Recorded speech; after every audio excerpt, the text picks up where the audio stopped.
Cape Bretoners don't need the Ivany report to know that we are in a crisis on this front too. Walk down Charlotte Street, walk down Plummer Avenue, walk down Victoria Road, walk down the main street of just about any community in this province outside of the HRM, and count the number of empty storefronts. As rural economies decline, the legal needs of the people in those communities intensify.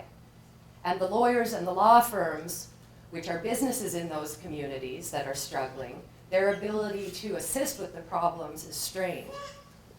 Because like the clothing stores on Charlotte Street, lawyers and law firms in small towns are first and foremost businesses. They have people that they have staff, they have payroll to meet, they have rent to pay, they have bottom lines.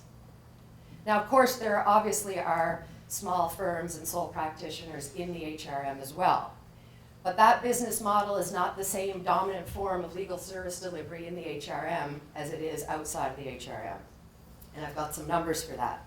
In 2014, 52% of the sole practitioners in the province were located outside of the HRM, in spite of the fact that only 27% of the membership was in that area outside of the HRM. In addition, our membership is aging. In 2006, 24.5% of practicing lawyers were 27 or more years from call, and just 7 years later, by 2013, that number had risen to 30%. Now, I don't have the statistics, but it certainly stands to reason that there's a greater aging trend amongst practitioners outside of the HRM, because we know, anecdotally, the difficulty that lawyers in rural areas have with recruiting and retaining lawyers, and with coming up with succession plans that will allow them to get out of practice when they're ready to leave. So lawyers and law firms outside the HRM are feeling the pinch, and they have a critical role to play in this access to justice problem, so we need to support them. Which brings me to my second challenge.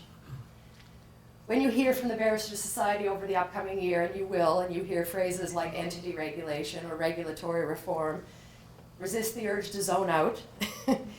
And resist the urge to think, oh yeah, this is just the Barristers Society making life easier for big firms, and it's going to be harder on the little guys who are already struggling. That's not what it's about. We have a working group chaired by our second Vice President, Julia Cornish, whose specific mandate is to ensure that this regulatory reform work is not about that.